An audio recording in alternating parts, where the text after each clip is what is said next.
Okay, hi everybody, Vitaly Gieman here again for another exciting episode.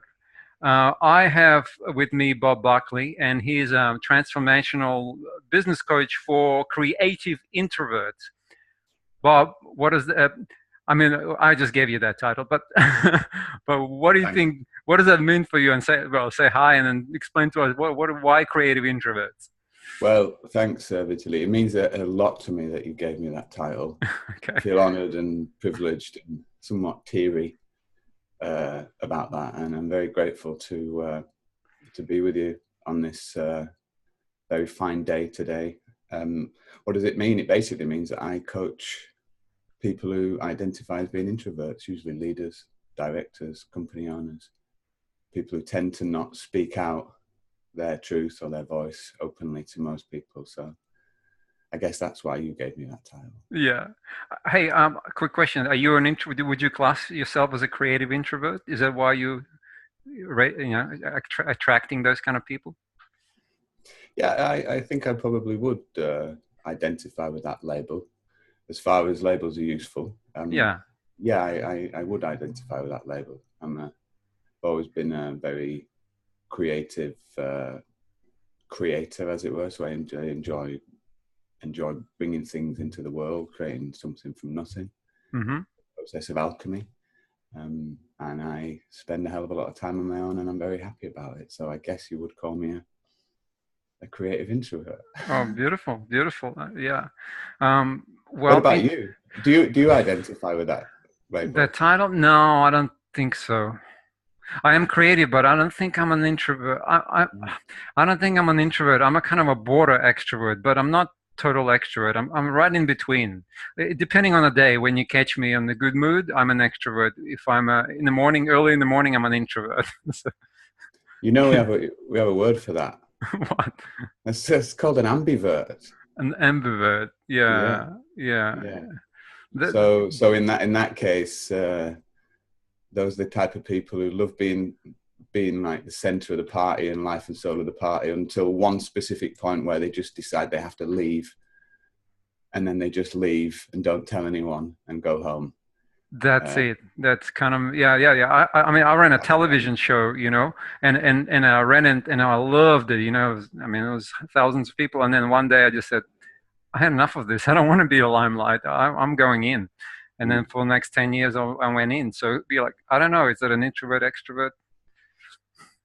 Yeah, in the long run, I think the only important or only useful thing about having that type of label is to understand the corners and the edges of your behavior, and to understand that you will express yourself and react to the world around you in quite specific patterns throughout your life. And these labels have been created in order to quantify and give you some understanding of what these patterns might be, ultimately, in my view, so that you can transcend them and recognize them and not be bound by them anymore. So, but I just use that title because I think it sounds cool. So, Okay, well, just following on that. Okay, we have a lot of, I mean, I'm sure I mean, we are in the business of helping leaders and business managers and so on.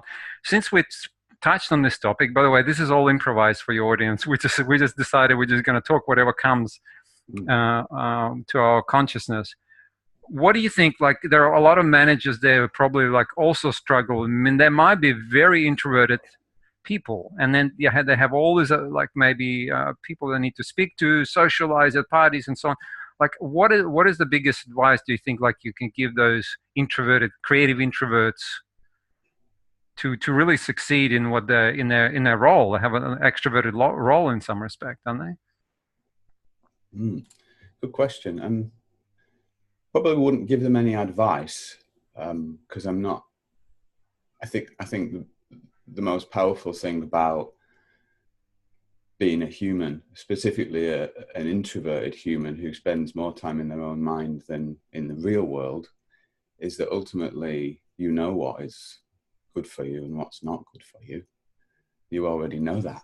Mm-hmm. You just don't heed your own advice. You don't drink your own medicine. And I think, but specifically in terms of being an introvert within a business or within a corporate environment, from my own personal experience, and I can really only speak about my experience because I'm really only an expert in me and my stuff. I have worked with many hundreds of introverts in management teams and leadership teams. And I think one of the biggest challenges is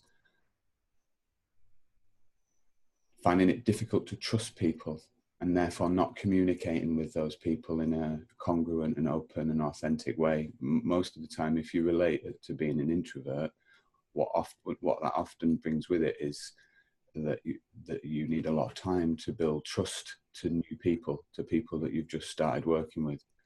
And obviously trust is the foundation of relationships. It's the foundation of a team. It's the foundation of a business. It's the foundation of everything, really. It's the link between two human beings. And in my experience, introverted managers often find it hard to trust the people around them.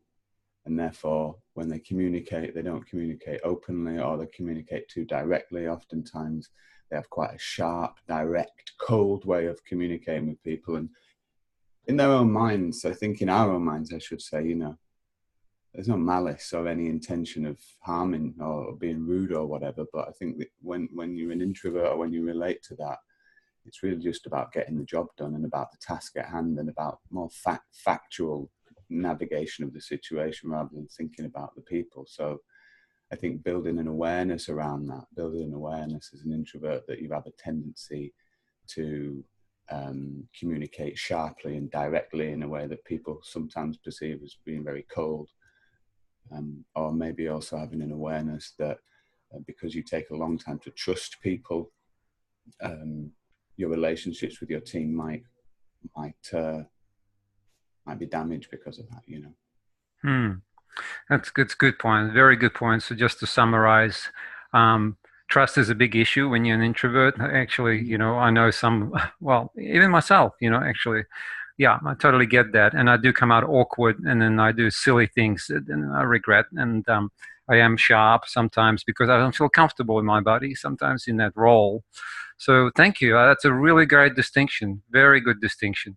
We're going to continue this in the next session, and I'm going to ask you some more awkward questions. But for now, really thank you. Thank you so much. Creative. Say it again. Jeez, I already forgot your title. Creative Introverts. Creative Introverts. That's it. Thanks so much, Bob. Bye-bye. Thanks, man.